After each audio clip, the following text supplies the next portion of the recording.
¿Alguien pudo o no se animan? Ah, más o menos. Yo hice algo. No lo sabía, yo no lo animo. Sí. Es que a medida que te vas involucrando en el trabajo, te vas dando cuenta cuántas cosas empiezan a surgir. A mí personalmente, que leímos muchísimo, empecé a ver, yo la viñeta de Tonucci, la de la fábrica, ¿no? Y entonces, bueno, me empezó a atravesar lo que era la escuela nacionalista, la escuela moderna, con la neoliberal, porque la verdad es que empecé a ver como que había muchísimas cosas en común, y bueno, puede ser o no, puede ser que esté, me podés decir, Sí, sí, como sí. esto de homogenizar, de un producto, de llegar a, que todo pasaba por adentro de la escuela, ¿no? Dejando de afuera todo lo que podía entorpecer ese producto. Así que empecé a leer vuelta y a buscar sobre esto, bueno, ¿no? No sé, imponer, no sé, imponer una identidad desatendiendo todo lo que fuera por fuera de ella, como una amenaza. Bien. En realidad empecé a escribir todo esto, ¿no? Bien. Y como el conocimiento, como impuesto ahí mismo, bien expresado como una inyección, algo que, y no hay valores y tampoco hay, se desdibuja, primero que, porque yo pensé en un momento, bueno, voy a pensar entonces qué pasa con el profesor, con la transmisión del conocimiento, y veo, no, inyección total, y no hay una relación docente-alumno, o sea, esto está totalmente, hay imposiciones nada más, incluso no hay relación, ahí muestra como que no existe una relación, ¿no? Que es bastante fuerte esa imagen. Así que bueno, que era lo que habíamos hablado en la última clase, estuvimos hablando de esto, de la importancia del vínculo, ¿no? Personal, y de que era una construcción y que todo se construía y teniendo los valores que cada uno portaba y que se identificaban para crear nuevos conocimientos, ¿no? Que era Lechowski, una de las cosas que decía, que se hacía, el conocimiento se hace pensando, ¿no? Entre otros, en el conflicto mismo que se genera. Tal cual. Y ahí es como que nada, ahí no existe conflicto, ahí te metieron en la máquina, salís, no sé si sirve o no, y también esta idea de expulsión, ¿no? Yo pensé en esto, que es importante también lo que marca en el texto de todo aquello, pero eso también pasaba con la educación de la modernidad, o sea, ¿qué pasaba con las amenazas de los inmigrantes, las amenazas, yo pensaba, ¿no? Todo lo que estaba por fuera era una amenaza para ese proyecto homogeneizador, digamos, ¿no? Y acá lo pone como, creo que pone problemas sociales, pone droga, pone todo aquello que está por fuera, de lo cual se desentiende esa fábrica, porque sería algo que entorpece. Y bueno, me pareció muy interesante también la idea esta de que aquel que no pase por esa normalidad, o eso que eso queda normal, lo que sería, como digamos, lo que va a moldear a ese alumno, queda por fuera, ¿no? Que la sociedad ideal sería la que va a conformar ese alumno que sale. Exacto. Así, La así expulsión, digamos, la palabra expulsión. Así como lo describís, Perdón. así es el análisis, digamos, pero desde la escuela con el proyecto moderno, el proyecto de la modernidad impulsaba una visión totalizadora, homogeneizadora, e imponía verdades, ¿no? Como que esa inyección de la que hablábamos era una inyección de saber igual verdad absoluta, ¿no? Verdad absoluta en cuanto a qué, en cuanto a cómo me tengo que comportar, quién debo ser, desde dónde me tengo que parar. Esa era la relación con el saber, ¿no? Un saber que se instalaba como verdad totalizante y que para todos era igual. Por lo tanto, como decís muy bien, la expulsión estaba dada por las diferencias, o sea, no se podía tomar esa diferencia porque iba en contra de lo que se quería formar o moldear. Es interesante verlo, hay dos cosas que me parecen interesantes en lo que decís. Primero, la imagen de Tonucci es una imagen, una viñeta que la hizo hace bastante tiempo, digamos, bastante tiempo atrás, muy representativa. Hay un libro que se llama La escuela como máquina de educar, también muy conocido, que es de autores y pedagogos argentinos, de Pinot, Dussel, todos autores que ustedes han leído en alguna oportunidad, y que el año pasado, por ejemplo, han hecho una conferencia, que después se las voy a pasar, es larga, es intensa, pero me parece importante una parte, que es cuando ellos reflexionan acerca del concepto de máquina. Esta asociación entre escuela y máquina, que para mí es representativa del momento del proyecto moderno, pero ellos ahora se la cuestionan, mirándolo hoy, si el concepto de máquina es atinado, ¿no? Si reflexionando sobre su propia producción, porque son ellos los que lo crearon hace un par de años atrás, unos casi 15 años atrás, y el año pasado se ponían a pensar, debatir los tres que hicieron el escrito, si el concepto de máquina les servía para dar cuenta de esa concepción de escuela. Y es interesante porque primero nos habilita dos cosas: pensar, nos introduce en cómo es la investigación pedagógica, ¿no? Que pueden tomar sus propios conceptos y volver a remirarlos y resignificarlos, y esto es interesante desde el lado de la investigación en educación, porque no todo está dicho, ni todo lo dicho es verdad absoluta, sino que se puede volver a resignificar y volver a mirar, y esto es importante de ser tenido en cuenta, como cualquier construcción, ¿no?, social, digo, que está atravesada por el contexto, por la realidad. Pero además, la categoría por las cuales ellos cuestionan ahora, uno sobre todo de los autores, Dussel, cuestiona mucho la idea de, uy, yo hoy no hablaría de máquina, dice, ¿no? Pero le da otra categoría más en términos de movimiento dinámico, como que la máquina le daba que estaba cerrada. Y ella hoy pensaba que en realidad no es algo que, como metáfora, pensar en algo fijo, sino que se esté moviendo, y eso le hacía ruido. Me parece que está interesante que puedan ver la reflexión que hacen ahora sobre eso mismo que analizamos nosotros, ¿no? La escuela como máquina o como representativa de esta idea de homogeneizar, ¿no? De imponer miradas, de moldear sujetos, que vimos que tenía que ver con moldear subjetividades, con constituir un sujeto colectivo. Y esto es importante de entenderlo porque nosotros tenemos que ver a la escuela hoy. ¿Y qué pasa hoy en esa institución? Con discursos que la atraviesan. Y me parece que yo estoy revisando así como el planteo de cómo seguir, y hay me pareció una propuesta válida, no sé, después veremos a ver cómo nos va, hablar de ciertas tensiones que atraviesan hoy las instituciones educativas, ¿no? Y por ahí una de las grandes tensiones tiene que ver con la inclusión y exclusión de la que hablaba Bettina, ¿no? En la máquina se nota mucho que todo lo que era diferente, chau chau. No se aceptaba bajo ningún punto de vista, ¿no?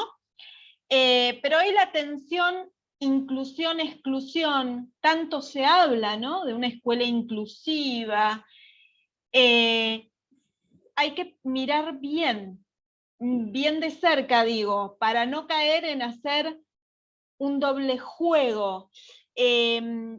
Perdón, Anto, le decís que salga y vuelva a entrar porque yo no lo veo y no le voy a poder dar admisión. Por ahí quedas colgado y si no lo veo, que salga y entre de vuelta. Una de las tensiones que me parece interesante es pensar así, inclusión y exclusión, sobre todo lo que vimos nosotros de neoliberalismo, que promueve desigualdades en términos de consumo, ¿no? Puedo consumir esto, no lo puedo consumir, quedo fuera. Hoy las instituciones como fragmentadas, esto que vimos la vez pasada, ¿no? Como que ya no, la institución no me alberga, tengo que hacer algo para que para que algo me constituya. Bueno, ¿qué pasa ahí en este juego? Esa me parecía una tensión que por ahí nos sirve para analizar y debatir. Otra tensión me parece que tiene que ver con lo que justo trajo Bettina también, el lugar del saber. ¿Qué lugar es el que le da hoy al saber en la escuela? ¿Cómo lo relacionamos con la construcción del conocimiento? ¿Esto qué quiere decir? Hoy el contexto, como nosotros vimos en uno de los encuentros, está atravesado por la tecnología, ¿no? Y todos tenemos un acceso a una información tremenda, porque información hay por todos lados. A ver, sin ir más lejos, mi hija está en 4º grado, así que promete la bandera. La maestra le subió al Padlet 855 millones de biografías de Manuel Belgrano, que ya no sé cuál leer, porque son 3 millones. Leerlas todas es como abrumador, ¿viste? Pero acceso a la información está. O sea, puedo acceder a la información. El tema es, ¿qué lugar tiene ese saber en la escuela y cómo planteamos la relación con el saber? ¿Es un montón de información acumulada, o la pienso esa información, o todas son verdades, o algunas son verdades, ¿no? Como antes decíamos, bueno, en el proyecto moderno había una verdad, impuesta, ¿no? La bajaban. Hoy hay multiplicidad de verdades posibles, pero necesitamos encuadrar algunas, porque todas es como difícil también, ¿no? Como, un pantallazo tan amplio. Me parece que otra de las tensiones que tenemos que pensar hoy tiene que ver con el lugar del saber. Y otra que por ahí me parecía también interesante tiene que ver con la autoridad pedagógica. Esto que dijiste muy bien, bueno, en su momento es como que no había vínculo, en realidad era un vínculo autoritario, porque el docente tenía el saber y chau, y no había discusión, y se imponía, se bajaba. Hoy la autoridad en las instituciones, la autoridad del docente, la autoridad del equipo de dirección o conducción, es cuestionada, y es cuestionable. Desde varios puntos, ¿no? Desde las familias, desde los propios chicos, desde los propios maestros, que se cuestionan entre sí. Entonces son tensiones que me parece que van a ser interesantes de ser debatidas. Así que estoy armando como ese recorrido. No lo tenía pensado así, pero me parece que con todo lo que está saliendo podemos abordar estas cosas y que se lleven más para pensar. Perdón, Valeria, a mí también a mí me ha sido, son las omisiones de las verdades, cuando algo no se dice, porque mucha información a veces nos genera mucho ruido, pero a veces no las podemos ordenar porque nos están faltando cosas. Y eso es lo que más me preocupa a mí dentro de la educación, las cosas que no se valoran como parte de esa educación, pero no que no se valoran, sino que se dejan de lado o que no se nombran, digamos. O que no se No sé si fui clara. interrogan. Sí, que no se interrogan. No se interrogan o que con cierta, o sea, con que se tiene un porqué no se habla o que se calla, digamos. Que eso también es preocupante. Sí. A ver, la temática, por ejemplo, que está, sin entrar en el debate, ¿no? Pero que en todos los cursos o los encuentros hay posiciones diversas con respecto, por ejemplo, al lenguaje inclusivo. Que para mí detrás es, hablemos del lenguaje inclusivo y pensemos los distintos posicionamientos, ¿no? Y poder, como profe, ponerlo en la escena y debatir al respecto. Con los vaivenes, a ver, yo puedo tener mi postura fundamentada en cuestiones pedagógicas, históricas, políticas, pero cada uno de ustedes también, entonces, y entre todos vamos a encontrar ciertos puntos de anclaje. Ahora, si yo les digo esto es así, y a mí no me parece, ese lugar, esa vinculación con el saber que se genera, no está buena, porque es imposición. A ver, Sandra, vos querías decir algo. Tiene la mano levantada. Sí, que estaba pensando que, con esto que estás diciendo, ¿no? Que el mandato de afuera es tan fuerte sobre la escuela que el maestro no puede dudar, ¿no? Está instalado eso, me parece, que no puede entrar en duda, no puede decir un no, no puede decir un no sé, ¿no? Siempre tiene que haber una respuesta para todo, por eso creo que hay tanta palabra vacía dando vuelta. Y que justamente ese dudar es entrar en la zona de conflicto que decía Bettina, el conflicto pedagógico, que es donde aprendés, a donde pasa algo, donde hay una marca que te pasa, ¿viste? Y algo significante te llena. Hay una persona, bueno, la deben conocer, Mariana Baggio, que canción dice, en la pandemia no sirvió de nada mandar un choclo de PDFs, uno arriba del otro, con canciones, o me refiero a esto de música, o lleno de MP3, para que escuchen sin cesar, no sirve de nada, sino en vez de mandar uno, que tenga un sentido súper claro y significante, que es lo que querés que aprenda el niño o la niña del otro lado, con uno basta, no es necesario mandar, no sirve de nada mandar por mandar.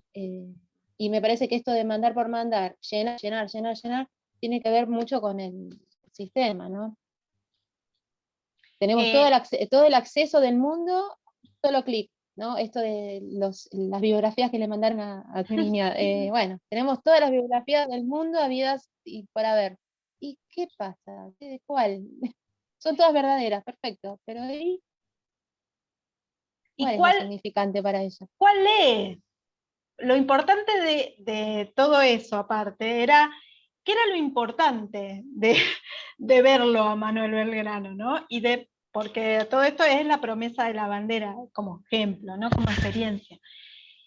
Y ojo que nos mandó un audio muy amorosa, la maestra siempre está muy predispuesta a acompañar eso, ¿no? Y de hecho está trabajando la promesa.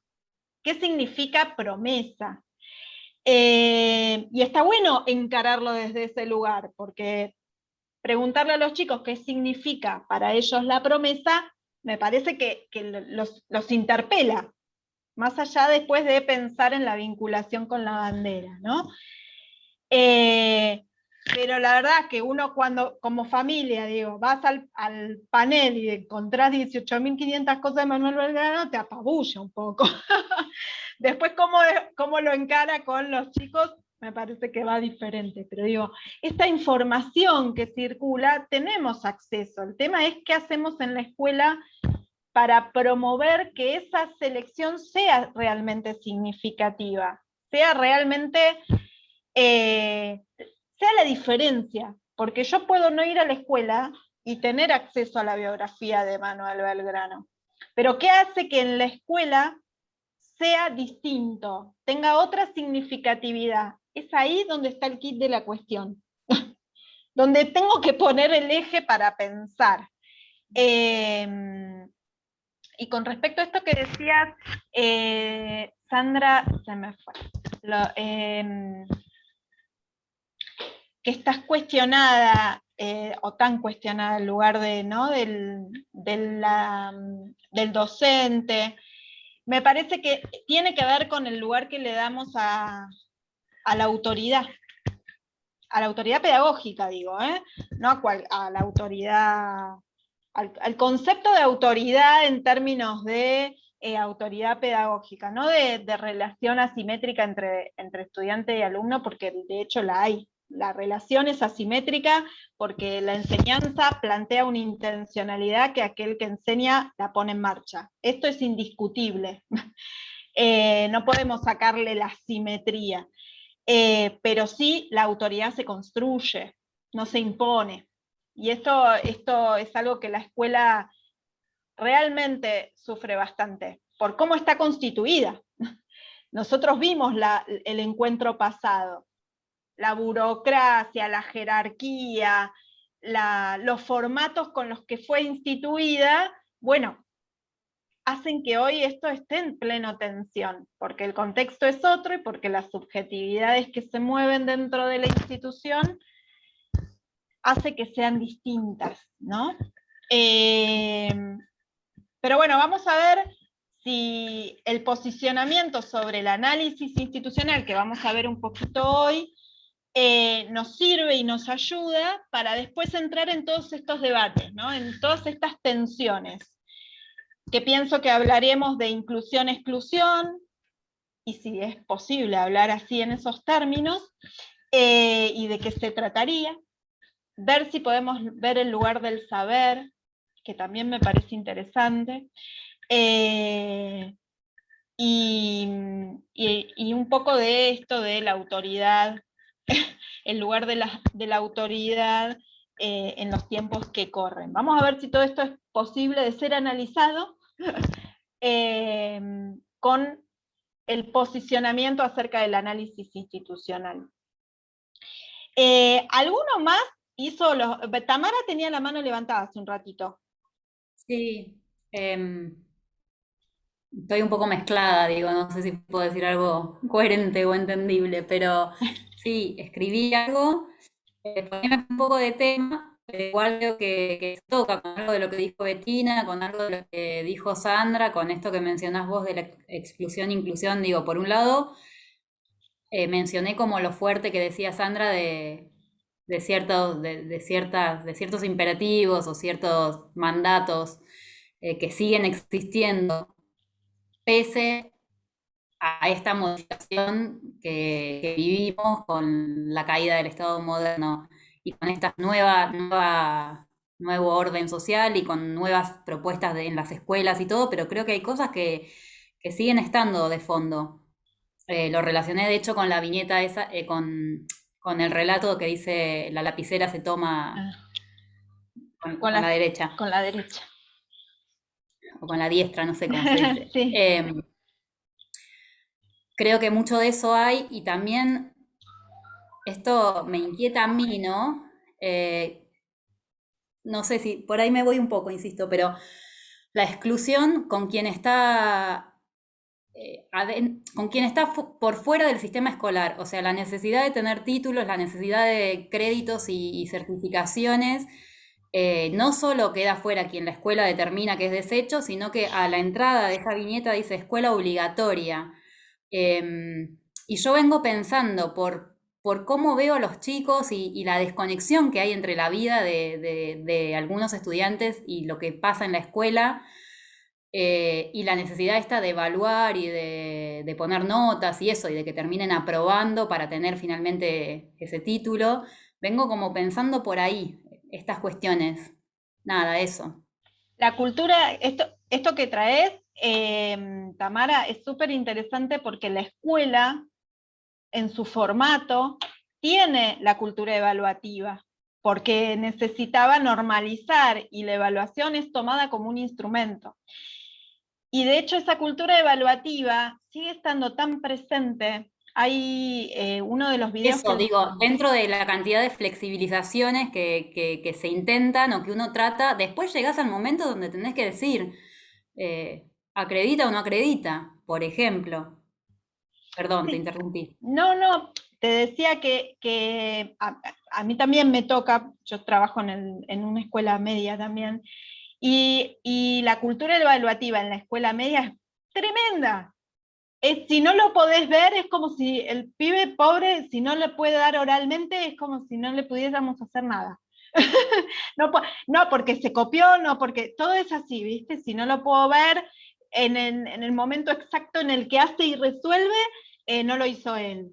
Bueno, pará, no podemos buscar otros dispositivos, otras formas. Y además, de todas maneras, si vos lo ves charlando o interactuando o resolviendo algún trabajo que te presentó, si indagás sobre ese mismo trabajo, te va a poder dar cuenta si lo pudo resolver o no. Si tuvo ayuda, te lo va a contar si le habilitas el espacio. Pero no necesariamente, o sea, la preocupación pasa por evaluar y no tanto por la enseñanza, ¿no? En sí misma. Y esto es un tema y tiene que ver con una gran cuestión dentro de la escuela, que es esta cuestión evaluativa de utilizarlo como dispositivo normalizador, ¿no? ¿Y qué pasa hoy? Esto que vos decías, Tamara, también me repicó cuando nosotros vimos el contexto de incertidumbre. Hablamos sobre la sociedad de la información, ¿no? Como que la tecnología Hay un término muy interesante que es infoxica. Estamos infoxicados, dice, porque estamos tan abrumados de información que intoxica tanta información. Porque no tenemos la posibilidad de reflexionar sobre esa información, ¿no? Tanta información, pero no la podemos pensar, entonces no sirve. ¿Qué sucede? Estamos corriendo tras certificaciones, porque hoy ya la escuela secundaria, tener el título del secundario no te alcanza, ¿no? Como que, o pareciera no alcanzar, no sé, vamos a ponerlo en términos potenciales. Entonces vas detrás de otro, pero ya la carrera universitaria tampoco te alcanza, porque después necesitas el posgrado para alcanzar el lugar que deseabas alcanzar y en definitiva lo que pasa es que se corre para arriba el lugar de exclusión, porque en realidad no todos llegan a eso, ¿no? Como que la pirámide antes estaba acá, bueno, ahora en vez de estar acá está un poquito más al costado, pero está más arriba. Y eso genera a su vez desigualdades en la carrera, pero corridas, ¿no? Esta ¿cómo es? Búsqueda de certificaciones siempre un poquito más, un poco más, ¿no? Un poquito más para distinguirlo, porque hay un autor, un sociólogo, que analiza cómo esa certificación te da un prestigio y otro estatus social, digamos, ¿no? No en términos de referencia económica, sino en términos de prestigio social. Pero bueno, es tanto para analizar, es tanto para pensar, son tantas líneas que se abren, que me parece que está bueno. Todo lo que están analizando es lo que tenemos que ver. O sea, tenemos puertas abiertas, ¿vieron cuando yo les decía, abrimos puertas? Bueno, estas son las puertas que se abren, como analizó Bettina, como analizó Sandra, como piensa Tamara, ¿no? Como que le dispara para un lado, le dispara para el otro, pero todos vamos como abriendo puertas para seguir pensando, porque es mucho para pensar y mucho de lo que atraviesa la institución educativa. Bien, bien. Alexis, sí, que levantó la mano.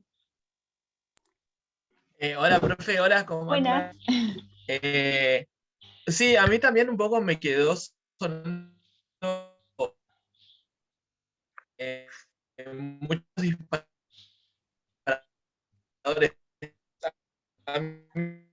¿Sabés qué? Apagá la cámara, Alexis, a ver si se te escucha mejor. Mientras leía el texto y trataba por ahí de... Ahí. Por así, siempre... A ver ahora. Ahora sí. Ahora se te escucha mejor. Genial. No, eso que me sorprendió mucho, que me remontó demasiado a lo que yo he notado cuestiones en el secundario.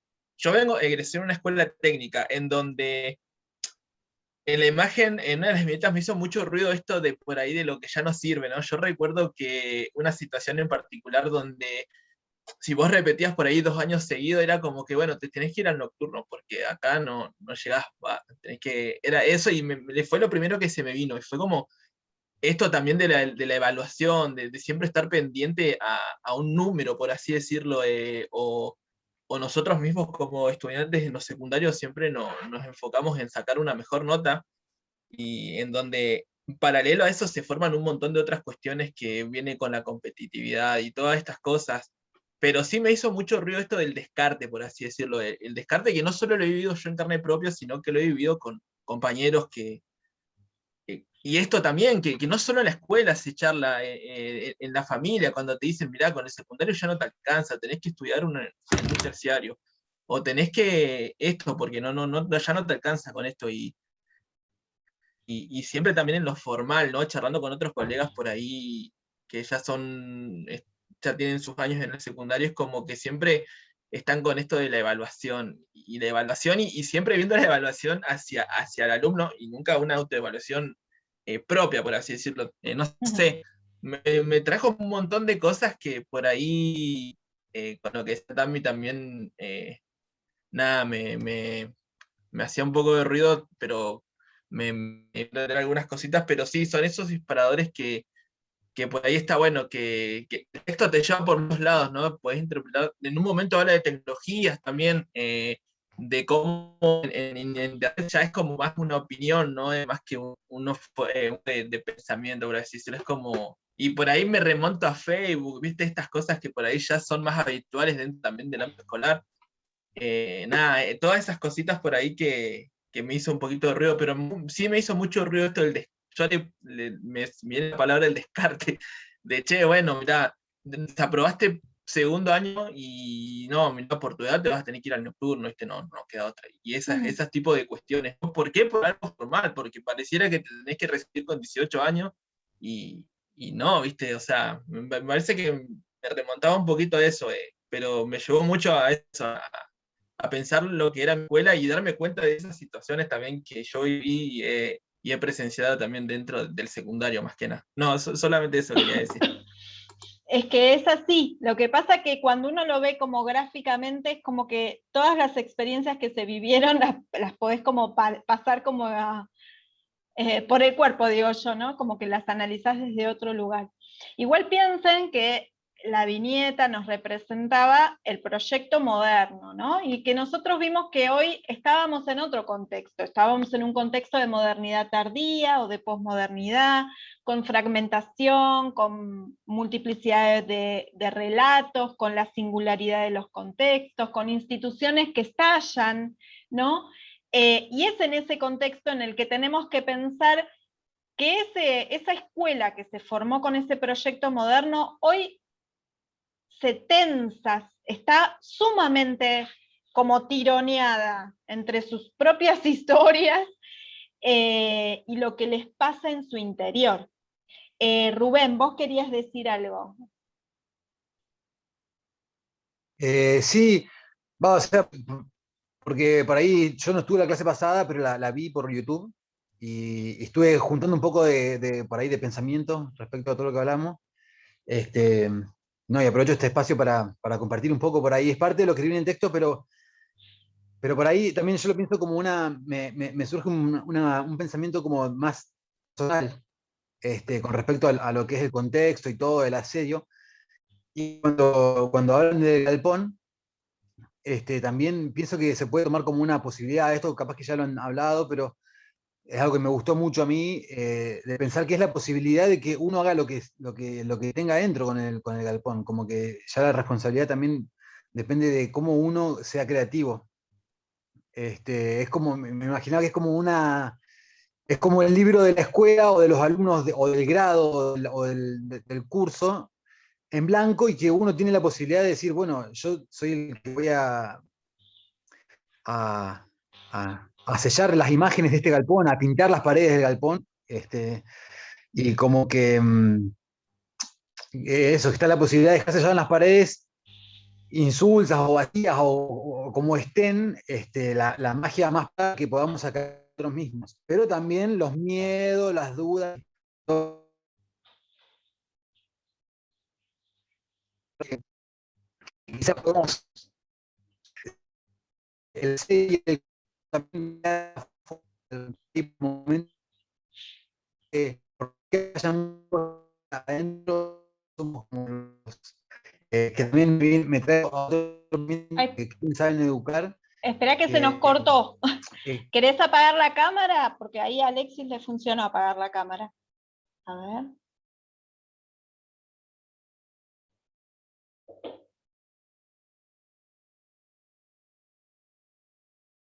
No, se tildó, me parece.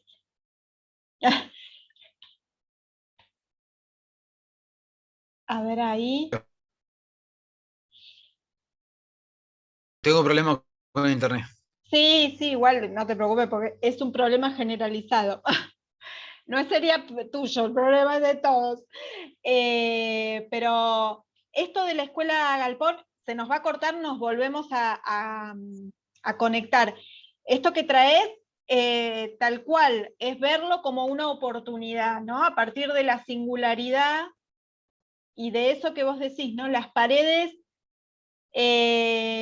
para plasmar en el papel. Sí, lo de pintar el galpón, te dice Alexis ahí en el chat, está buenísimo, ¿no? Ponerle la impronta